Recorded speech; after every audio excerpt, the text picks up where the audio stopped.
Hello and welcome. This is Ashish Paranspe from getcoach.in. This is episode 3 in a series of episodes where we help you learn PMP through examples.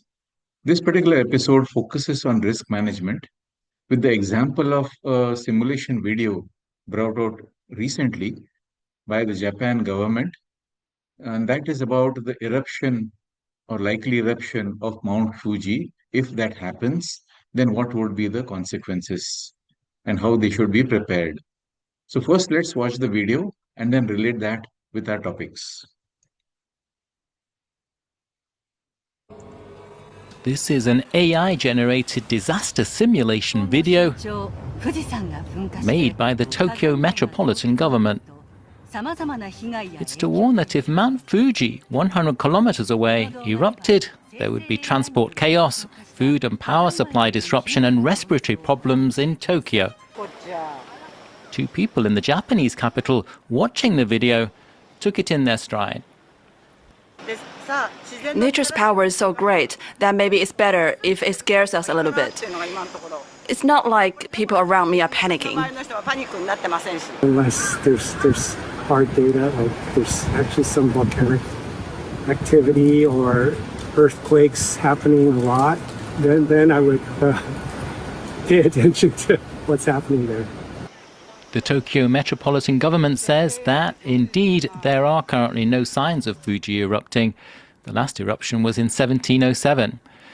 The message now is to say, in a worst-case scenario, that ash could reach the capital in 1 to 2 hours.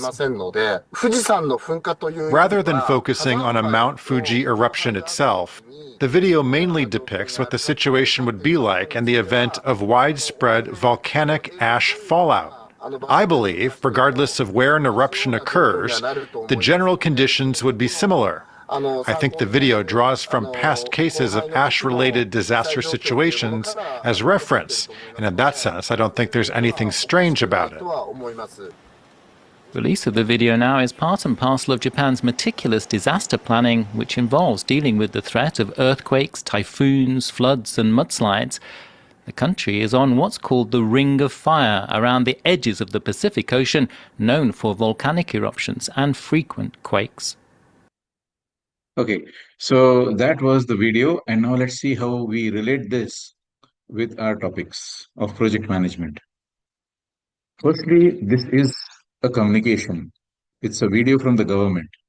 So this is a part of their communication plan to reach out to the audience, which is Japanese people, especially those who are Tokyo residents. The message is this can happen and be prepared for it. And then they will talk about what they should do about it.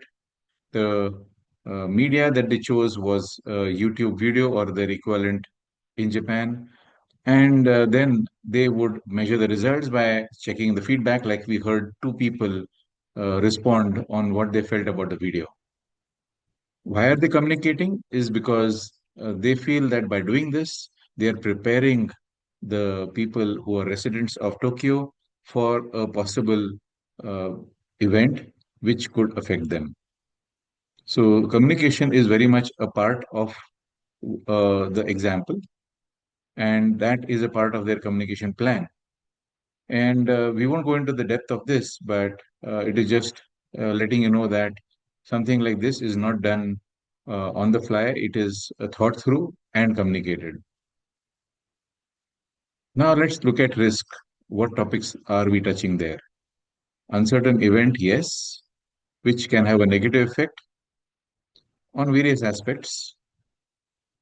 This is a example where they are having risk response planning, and then that will enable the risk response execution.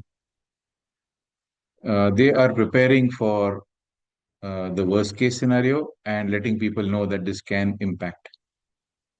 Their aim is to decrease the impact of the negative events.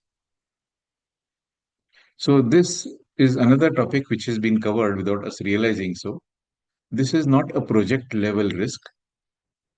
So this is an individual risk which can exist irrespective of whether the projects are there or not. uncertain event or condition which may occur and which can impact the project. Further, in the resilience topic, they are focused on the last point there, responsive stakeholders to help adapt, respond, and change ways. So this video helps them to increase the responsiveness of the stakeholders, namely the residents of Tokyo. This is also, in a way, covering the topic of modeling and simulation, where they're simulating that disaster and looking at the consequences of that. Then they'll also have this example related to monitoring of risks and checking whether the risk is happening, what is the likelihood, what is the impact, and they're looking at risk responses effectiveness. So this video is one of the ways to make the people aware and increase the effectiveness. So that is all what we wanted to cover in this topic through this example. Hope you liked it, and we will do many more episodes on different topics. And till then, bye-bye for now. Thank you.